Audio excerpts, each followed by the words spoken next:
여러분 오늘 교회 오시면서 또 예배당에 들어오시면서 마음이 좀 어떠셨습니까? 평소보다 좀 더 산뜻하지 않으셨습니까? 예. 저희가 지난주에 교회를 좀 깨끗하게 청소하는 시간이 있었는데요. 카페 청소도 깨끗하게 하고 또 지붕도 좀 청소하고요. 아마 오시면서 계단, 돌 계단 이런 것들도 좀 깨끗하게 청소했습니다. 저희 아이들이 오늘 교회 오자마자 바닥이 왜 이렇게 하얘졌냐고 하더라고요. 아마 우리가 예배를 마치고 교회 대청소를 함께 하면 교회가 더 밝아지고 깨끗해지겠죠. 우리가 이렇게 외형적인 건물 깨끗하게 하는 것도 참 중요합니다만은 사실은 우리의 마음, 우리의 영혼을 깨끗하게 하는 것, 정결케 하는 것이 더 중요한 일입니다.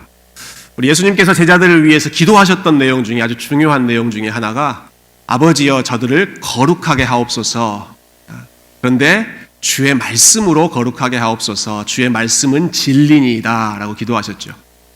우리의 마음, 우리의 영혼을 거룩하게 하는 것이 하나님의 말씀, 진리인 말씀이기 때문에 오늘도 우리가 이 말씀 함께 나누는 가운데 우리의 영혼 또 우리의 마음, 우리의 삶이 하나님 보시기에 아름다운 그러한 거룩한 삶으로 회복될 수 있기를 소망합니다.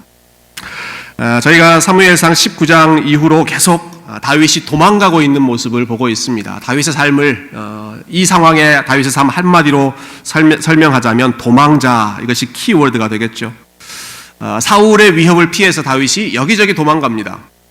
처음에는 사무엘이 있는 라마나요스라고 하는 곳으로 갔다가 거기서 또 다시 마음에 미련이 남아서 궁궐로 갔다가 그런데 요나단을 통해서 상황을 보니까 도저히 사울의 마음이 풀어져 있지 않으니까 다시 또 도망의 길을 본격적으로 떠나는 것이 오늘 본문의 주된 내용입니다.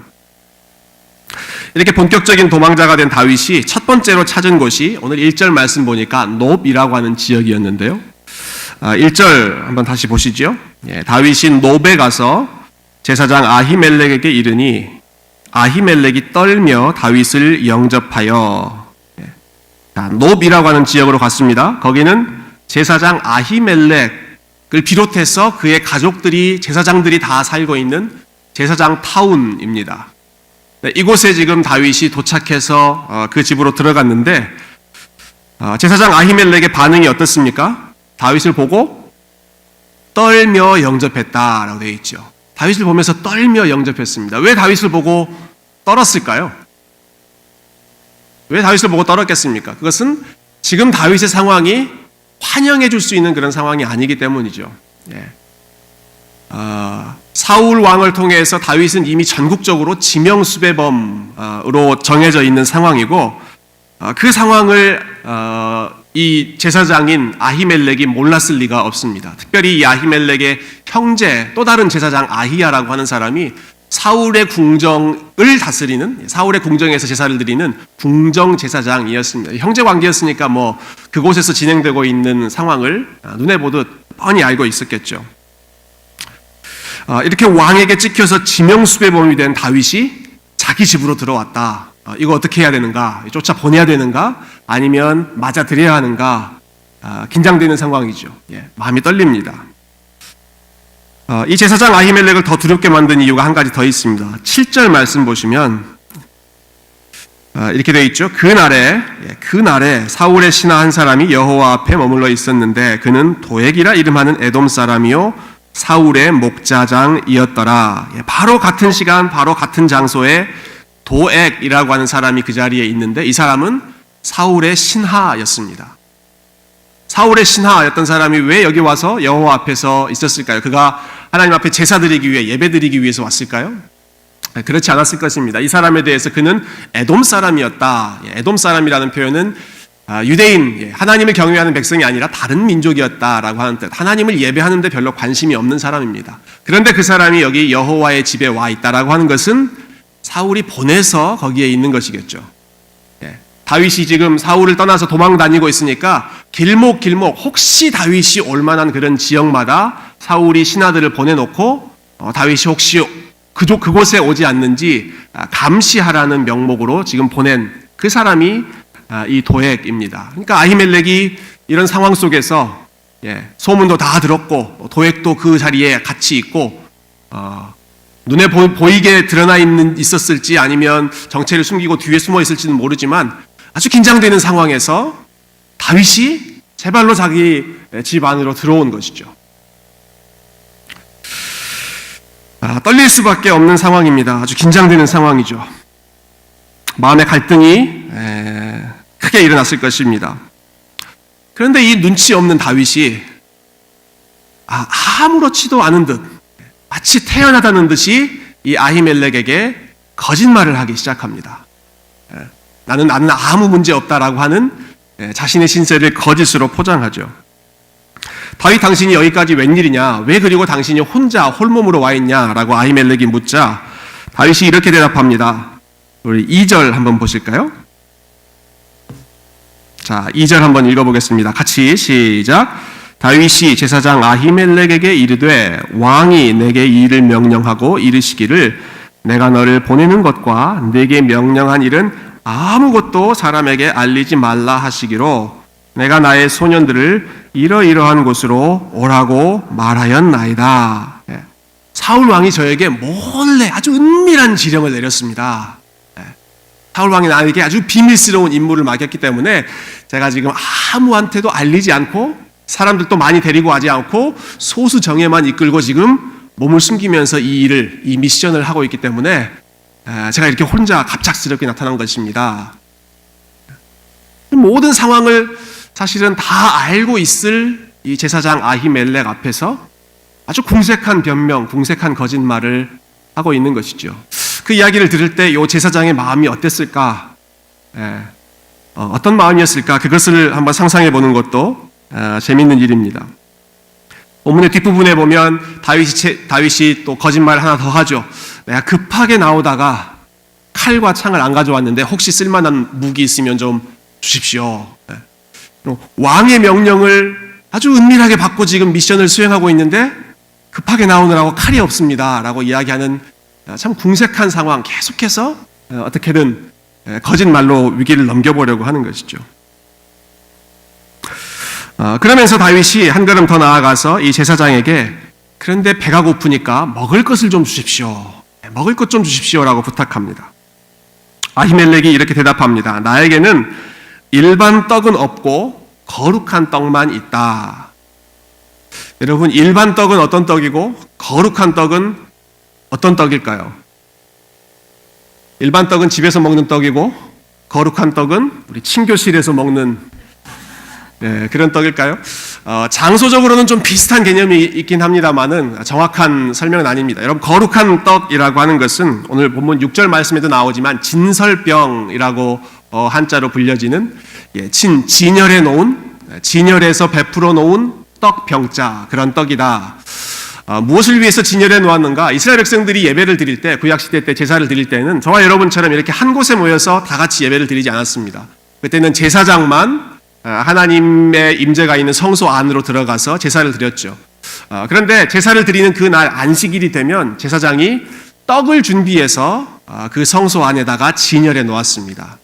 이스라엘이 총 12지파이기 때문에 떡을 12덩이, 이런 앞에 있는 테이블에 6개, 총 12개를 준비해 놓고 일주일 동안 그 성소 안에 이 떡을 진열해 놓는 것입니다. 그 의미는 하나님 배고프시니까 좀 드십시오, 이게 아니라 하나님이 이스라엘 백성들에게 만나와 메추라기 매일매일 일용할 양식을 주시는 것처럼 하나님이 우리의 생명의 근원이시다라고 하는 것을 이러한 떡을 통해서 상징하는 것이죠. 그래서 이 떡, 한자로는 진설병이라고 불렀지만 영어로는 showbread, 보여주는 떡이다라고 표현하기도 하고요. 또 다른 똑같은 표현 의미가 bread of presence, bread of presence라고 불렀습니다. 하나님의 임재를 상징하는, 하나님이 함께 하신다라고 하는 것을 보여주는 그러한 떡이 이 진설병이었던 것이죠. 아히멜렉은 지금 나에게는 그 떡밖에 없다라고 말하는 것이죠.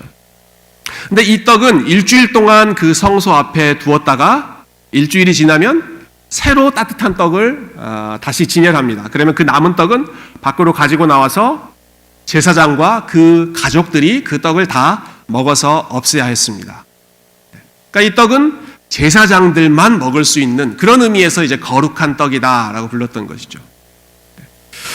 어떤 분들은 그렇게 부러워하시더라고요. 야, 구약시대의 제사장들은 고기도 마음껏 먹고 떡도 마음껏 먹고 참 배불리 먹었겠다. 여러분 너무 부러워하지 않으셔도 됩니다.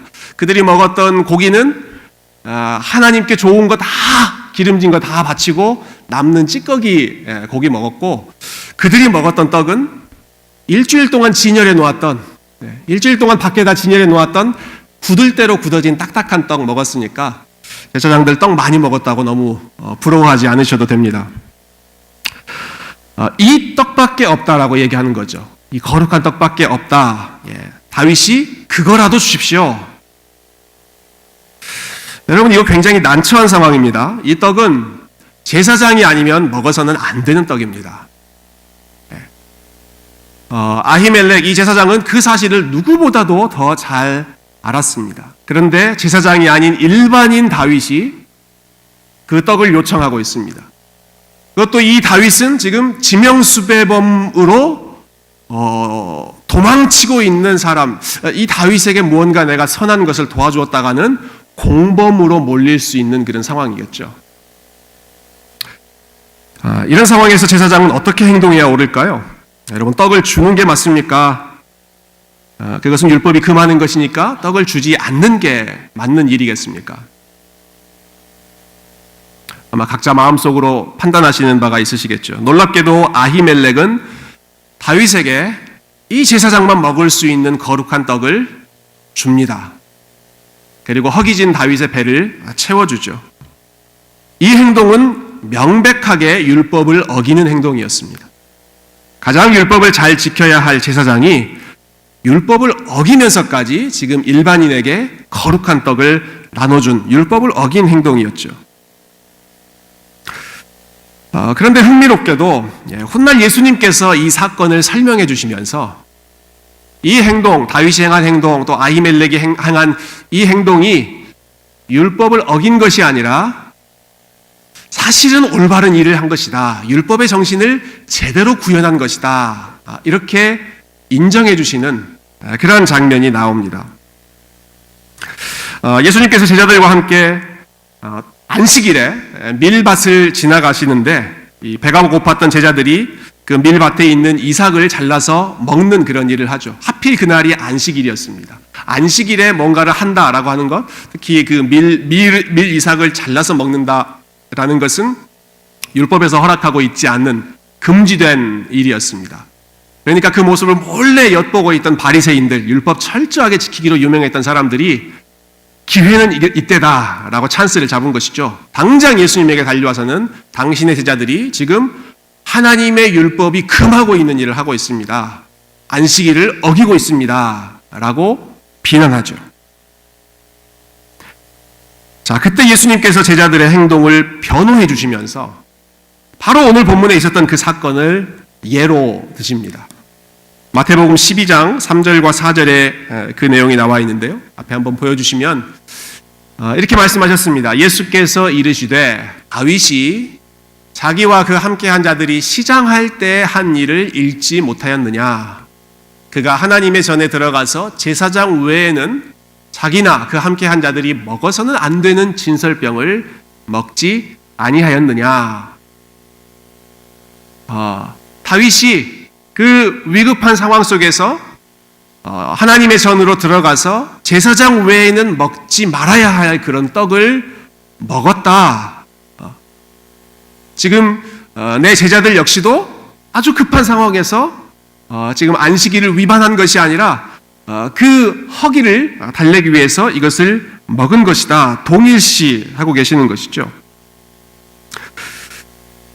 그것이 율법을 어긴 죄가 아니라 율법의 정신을 제대로 실천한 것이다 라고 말씀해 주시는데, 그 12장 7절 그 마지막 부분에 이렇게 부연 설명하시죠. 나는 자비를 원하고 제사를 원하지 아니하노라 하신 뜻을 너희가 알았더라면 무죄한 자를 정죄하지 아니하였으리라. 하나님께서 우리에게 율법을 주신 목적이 뭐냐?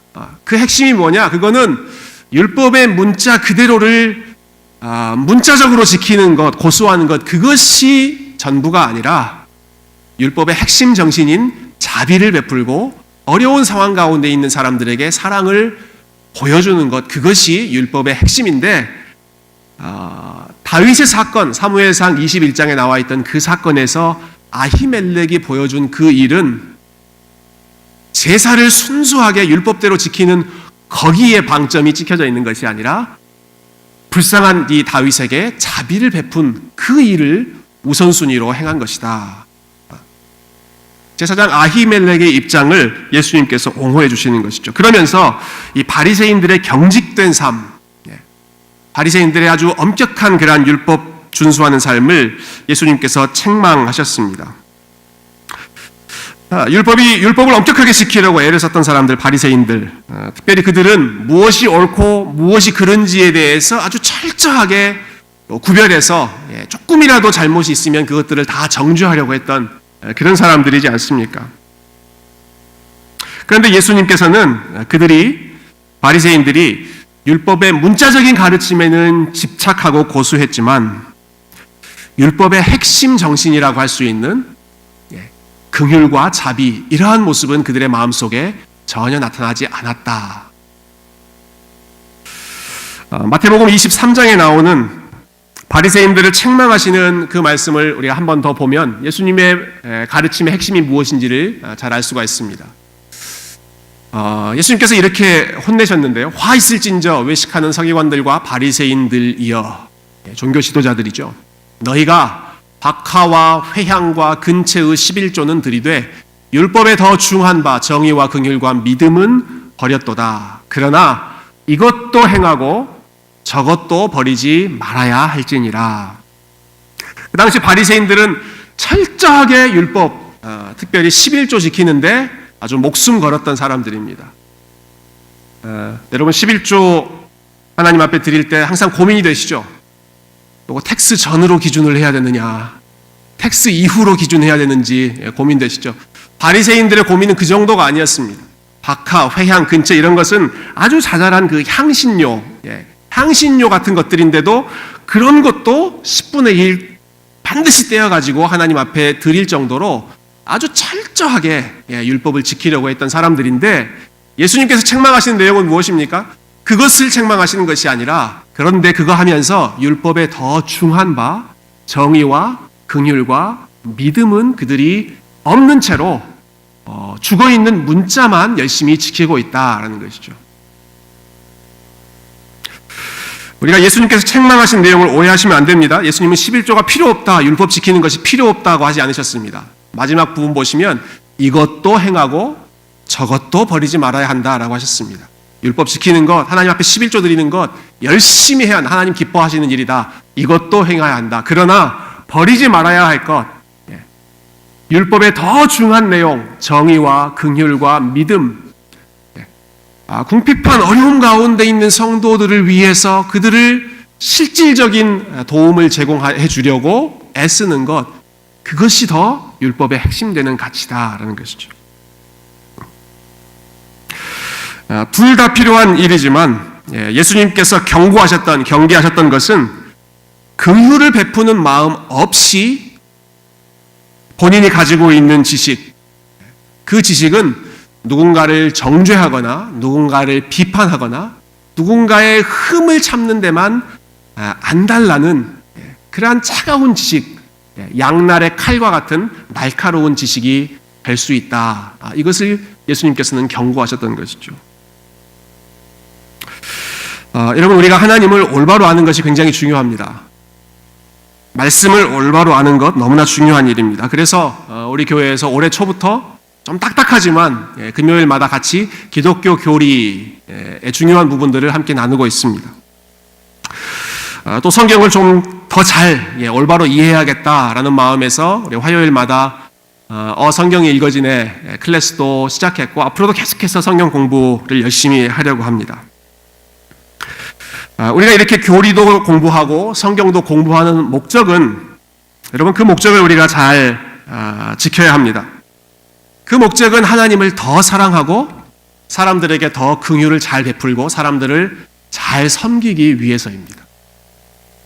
우리가 하나님에 대한 지식을 계속해서 쌓고 하나님에 대해서 더 많이 알아가려고 노력하는, 애쓰는 이유는 우리는 이만큼 많이 안다, 너희는 이것을 제대로 알지 못한다, 선을 긋고 진리와 거짓, 선을 그어놓고 다른 사람을 정죄하거나 심판하기 위해서 그것을 위해서 우리가 아는 것이 아니라 하나님을 알면 알수록 그 하나님을 아는 지식 앞에서 우리가 더 겸손해지고 하나님을 알면 알수록 하나님이 얼마나 작은 자들까지도 사랑하시는지 그 긍휼의 마음을 느끼기 때문에 작은 자들 한 사람 한 사람에게까지도 필요한 도움, 긍휼의 마음을 베풀 수 있도록 그렇게 하기 위해서 우리가 공부하고 교리를 배우고 하나님을 알아가는 것이죠. 저는 오늘 본문에 나오는 이 아히멜렉의 모습, 또 복음서에 나오는 이 예수님의 모습이 얼마나 멋있고 참 얼마나 귀한 모습인지 모르겠습니다. 아히멜렉 율법을 아주 잘 알았습니다. 제사 절차에 대해서 너무너무 잘 아는 사람입니다. 누구보다 더 많은 지식을 가지고 있었던 사람이지만 어려움 가운데 있는 다윗을 돕기 위해 기꺼이 다윗의 상황을 먼저 고려합니다. 여러분, 예수님이 하나님에 대한 지식 얼마나 많이 알고 계셨습니까? 그러나 예수님께서 그 지식을 가지고 죄인들 정죄하거나 야 니들 다 멸망해 이렇게 말씀하지 않으시고 교만한 자들은 예수님께서 책망하셨지만 아주 어려운 가운데 잘 모르는 사람들에 대해서는 예수님께서 가르쳐 주시면서 따뜻한 마음으로 품어주셨던 것, 가장 많은 지식을 가지고 계셨지만 가장 여유롭고 큰 자비를 베풀어 주셨던 모습이 우리 예수님의 모습, 귀하고 참 본받고 싶은 그러한 멋있는 모습이죠. 간혹 그런 분들 만나뵐 때가 있습니다. 참 아는 것도 많고요. 신학도 많이 알고 계시고 성경도 참 많이 알고 계시고 뭐 물어보면 척척 이 지식이 너무너무 많으신 분인데 같이 밥 먹기는 싫은 분들이 계십니다. 여러분 혹시 그런 분들 있지 않으세요? 너무 많이 알아요. 너무 많이 알고 이거는 칼빈주의고 이거는 아니고 뭐 너무너무 많은 지식을 가지고 있는데 같이 밥 먹기는 밥맛 그게 잘 안 느껴져서 같이 밥 먹고 싶지 않은 그런 분들이 죄송합니다. 제가 알고 있는 특히 소위 개혁주의 신학을 한다는 분들 중에 꽤 많이 계셨습니다. 내가 알고 있는 신학이 가장 올바른 신학이기 때문에 다 틀렸어 이렇게 정죄하는 것이죠. 여러분, 예수님은 같이 밥 먹고 싶지 않은 분이 아니라 누구라도 같이 밥 먹고 싶은 분이셨습니다. 죄인도 세리도 창기도 삭개오도 예수님하고 한번 밥 한번 먹어봤으면 마음이 편하니까 같이 밥을 먹을 수 있는 것이죠. 그분이 따뜻한 분이시니까 긍휼이 풍성한 분이시니까 같이 밥 먹고 싶은 것이죠.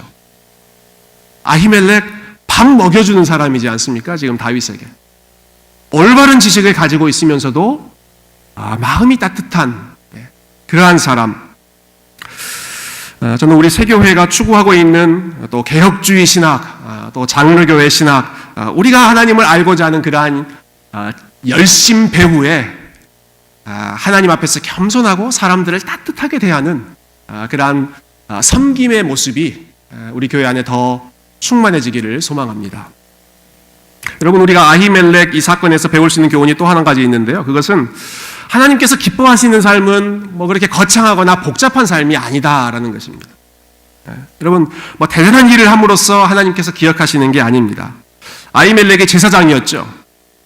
아히멜렉이 기억되는 것, 후세에 본받을 그러한 사건으로 기억되고 있는 것은 그가 하나님 말씀을 잘 가르쳤다, 제사를 열심히 잘 드렸다, 그것 때문에 기억되지 않고 그가 어려움 가운데 있는 다윗에게 떡 몇 덩이 나누어 주었다, 이것으로 기억되고 있습니다. 소위 종교적인 일, 소위 사람들이 거룩하다라고 생각하는 그 일을 열심히 한 것 때문에 기억되는 것이 아니라 가장 심플하고 가장 일상적인 일, 음식을 나누어 주는 것, 그것 때문에 아히멜렉의 행동이 예수님으로부터 지금 기억되고 있는 것이죠. 예수님께서 심판하실 때 어떤 사람들을 내가 칭찬하겠다라고 말씀하셨는지 혹시 기억나십니까? 종교적인 업적을 많이 남긴 사람들입니까? 그렇지 않습니다. 주님, 우리가 주의 이름으로 선지자 노릇도 하고 주의 이름으로 귀신도 내어쫓고 주의 이름으로 이런 일도 하고 저런 일도 했습니다 라고 하는 사람들에게는 예수님께서 Who are you? 내가 너희를 도무지 알지 못하겠다, 이렇게 말씀하시겠다고 하셨습니다. 반면에 예수님께서 기억하시는 사람 누군가요? 예수님께서 칭찬하시겠다라고 하신 사람들, 그러한 대상들이 누구였던가요? 너희 중에 있는 작은 자들이 배가 고플 때 먹여주었던 사람들, 너희 중에 작은 자들이 목이 말라 가렸을 때 물을 주었던 사람들. 예수님이 심지어 이렇게까지 말씀하셨죠. 너희가 사실은 나에게 먹을 것을 주었고 나에게 물을 주었고 나를 입혀주었다. 아니 우리가 언제 예수님 만났다고 우리 예수님께 한 적 없습니다. 아니 너희가 너희 중에 가장 어려운 사람들에게 일상적인 사랑을 베풀어주고 밥을 먹여주고 물을 마시게 하고 헐벗었을 때 그들에게 옷을 주었을 때 그것이 나에게 한 일이다. 그것이 나에게 한 일이다. 사랑하는 성도 여러분, 여러분의 도움을 필요로 하고 있는 그 순간에 그 사람을 향하여서 작은 사랑을 베풀어주는 것이 우리 주님께 사랑을 베푸는 일입니다. 우리 하나님께서 기억하시는 일이 큰 일 아닙니다. 거창한 일 아닙니다. 하나님께서 나에게 허락하신 가족들 열심히 먹이고 살리고 입히는 것입니다. 우리 공동체 안에 작은 지체들, 말 안 듣는 어린아이들, 반항하는 청소년들, 혹시는 점점 예전과는 달리 점점 몸이 약해져가는 우리 어르신들 사랑하는 마음으로 그분들을 섬기고 그분들에게 필요한 도움을 제공하는 것입니다. 그러한 사랑을 나누되 인간적인 마음이 아니라 예수님의 이름으로 하는 것입니다. 예수님의 이름으로. 예수님이 나에게 먼저 그러한 사랑을 베풀어 주셨기 때문에 나도 내 가족, 내 이웃, 우리 공동체 안의 작은 지체들에게 필요한 도움, 작은 말 한마디, 작은 섬김 하나로 실질적인 도움을 주는 것. 우리 주님께서는 그 일들을 더 귀하게 여기시고 그 일들을 내가 기억하겠다. 우리는 지극히 평범해 보이는 일상은 좀 무시하고 소위 종교적인 어떠한 소위 영적인 일이라고 하는 것에만 더 관심을 가질 때가 있습니다. 그러나 하나님께서 우리에게 주신 일상이라고 하는 삶이야말로 하나님을 영화롭게 할 수 있는, 우리 주님을 가장 잘 섬길 수 있는 그러한 훈련의 장소, 기회의 장소라는 사실을 여러분 기억하시고 작은 섬김으로, 작은 긍휼의 마음으로 우리 주님께 영광 돌리시기를 소망합니다.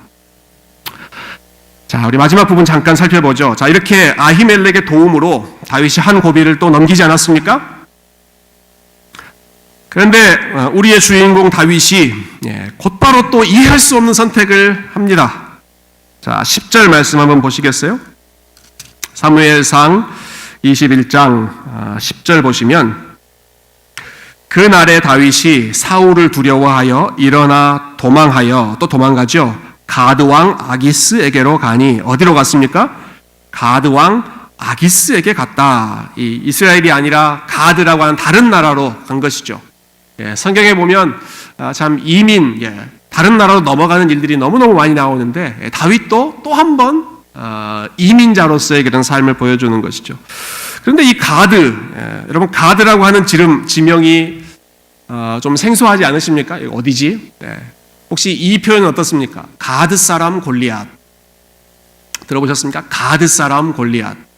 다윗이 물리쳤던 그 골리앗이 가드 사람이었습니다. 골리앗의 고향인 가드라고 하는 지역으로 다윗이 지금 도망가는 것이죠.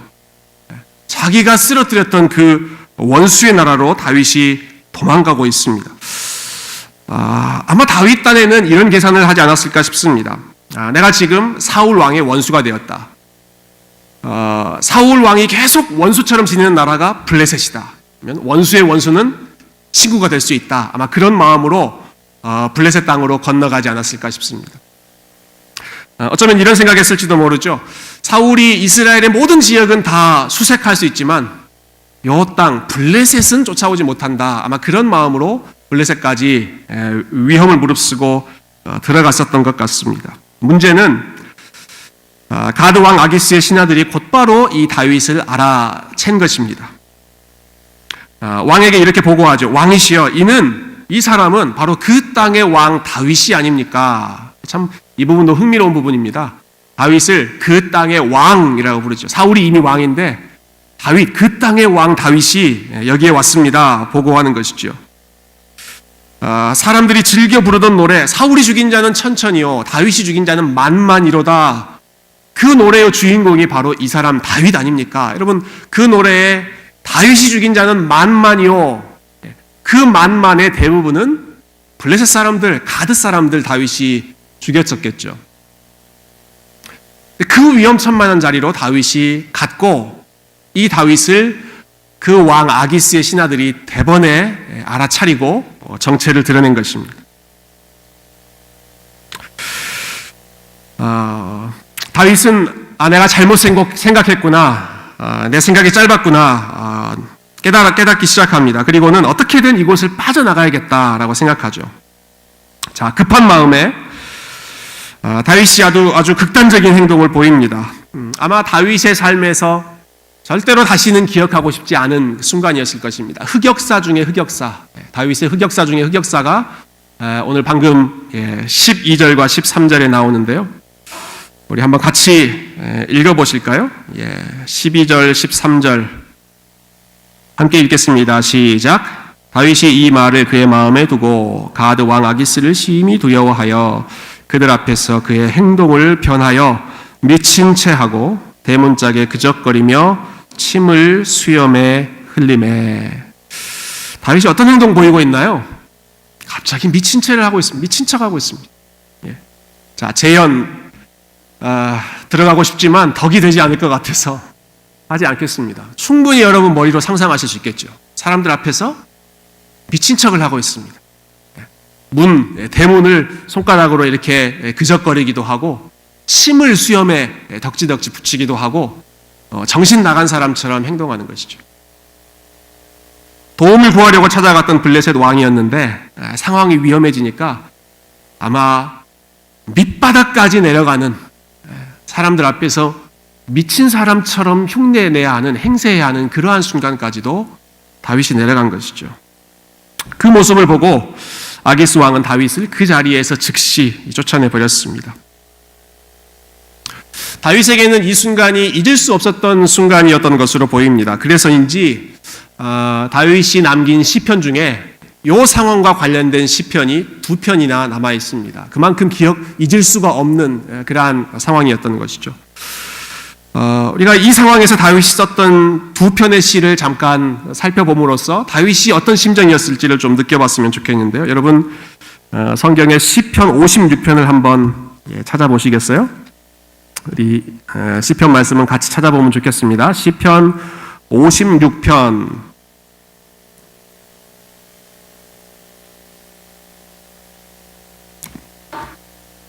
시편 56편. 56이라고 하는 숫자 옆에 보면 괄호로 좀 다른 색깔로 그 제목이 설명되어 있죠. 56 옆에 글자를 한번 읽어보실까요? 시작. 다윗의 믹담시, 인도자를 따라 요낫 엘렘 르호김에 맞춘 노래. 다윗이 가드에서 블레셋인에게 잡힌 때에, 가드에서 블레셋 사람에게 잡힌 바로 그때에 다윗이 이런 시를 썼다. 제가 1절부터 3절 읽어보겠습니다. 하나님이여 내게 은혜를 베푸소서. 사람이 나를 삼키려고 종일 치며 압제하나이다. 내 원수가 종일 나를 삼키려 하며 나를 교만하게 치는 자들이 많사오니 내가 두려워하는 날에는 내가 주를 의지하리이다. 블레셋 사람들의 그 살기 어린 목소리, 그 시선을 느끼면서, 그 위협을 느끼면서 다윗이 다시 하나님의 은혜를 구하는 것이죠. 하나님 좀 도와주십시오. 살려주십시오. 이 시편의 8절과 9절 한번 보시겠어요? 8절과 9절은 우리 같이 한번 읽어보실까요? 시작. 나의 유리함을 주께서 계수하셨사오니 나의 눈물을 주의 병에 담으소서. 이것이 주의 책에 기록되지 아니하였나이까. 내가 아뢰는 날에 내 원수들이 물러가리니 이것으로 하나님이 내 편이심을 내가 아나이다. 하나님, 저의 유리함, 저의 방황하는 마음 주님께서 계수하셨죠. 주님께서 다 기억하고 계시죠. 저의 눈물을 주의 병에 담으소서. 다윗의 심정이 어땠을지 여러분 이 시편을 통해서 아시겠죠. 내 눈물을 주의 병에 담으소서. 얼마나 기가 막힌 상황이었겠습니까? 다윗의 입장에서 생각해 본다면 한때 사람들의 환호를 받고 승승장구하던 그 다윗이 하룻밤 사이에 지명 수배범이 되어서 쫓기는 입장이 되었습니다. 다른 나라로 망명을 가야 됩니다. 그것도 모자라서 살아보겠다고 사람들 앞에서 미친 척까지 해야 됩니다. 도대체 내가 어쩌다가 이 지경까지 됐나? 이렇게까지 해야 되나 하는 그 비참한 마음, 인생의 밑바닥까지 내려가는 그 상황이 바로 이 시편을 썼던 다윗의 상황이죠. 하나님, 저의 눈물을 주님의 유리병에 담아주십시오. 저의 유리함을 하나님 기억해 주십시오. 그러면서 하나님께 소망을 구하는 것이죠. 하나님, 이 상황에서 나를 구해 주셔서 하나님이 저의 편임을 알게 해 주십시오. 신실하신 하나님께서 이 다윗의 애타는 기도를 들으시고 그 아기스 왕 앞에서 피할 길을 열어주셔서 다윗이 도망갈 수 있게 되었습니다. 아마 그렇게 위험한 상황을 빠져나온 후에 쓴 시가 시편 34편 시로 보입니다. 우리 시편 34편 우리 한 번만 더 찾아보시죠. 시편 34편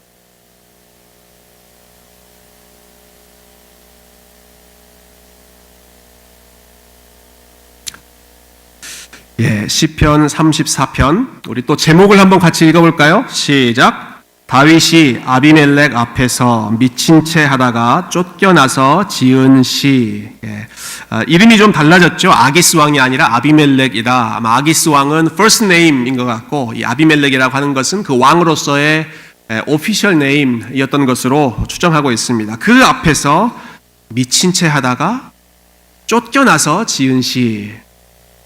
앞부분 1절부터 4절까지를 제가 읽어보겠습니다. 내가 여호와를 항상 송축하며 내 입술로 항상 주를 찬양하리이다. 내 영혼이 주 여호와를 자랑하리니 곤고한 자들이 이를 듣고 기뻐하리로다. 나와 함께 여호와를 광대하시다 하며 함께 그의 이름을 높이세. 내가 여호와께 간구하매 내게 응답하시고 내 모든 두려움에서 나를 건지셨도다. 구사일생으로 그 위험한 상황을 넘긴 후에 하나님 감사합니다. 하나님 광대하신 분이십니다. 다시 한번 하나님을 향해서 찬양하는 믿음의 고백을 드리고 있습니다. 그리고는 자신이 경험했던 그 하나님의 은혜를 자신만이 아니라 다른 사람들과도 함께 나누고 싶어 합니다. 17절부터 19절 우리 같이 마지막으로 한번 읽어보실까요? 17절부터 19절 시작. 의인이 부르짖음에 여호와께서 들으시고 그들의 모든 환난에서 건지셨도다. 여호와는 마음이 상한 자를 가까이 하시고 중심으로 통회하는 자를 구원하시는도다. 의인은 고난이 많으나 여호와께서 그의 모든 고난에서 건지시는도다. 아멘. 다윗이 경험한 것이죠.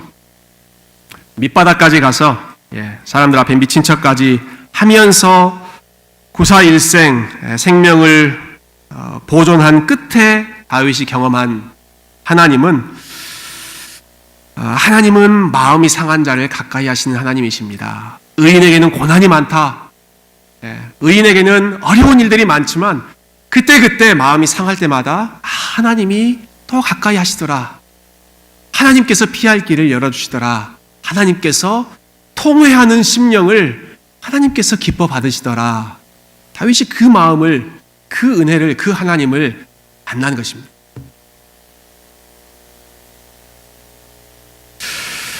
말씀을 정리합니다. 여러분 오늘 본문에 나타나는 다윗의 모습 보시면서 어떤 생각을 하셨습니까?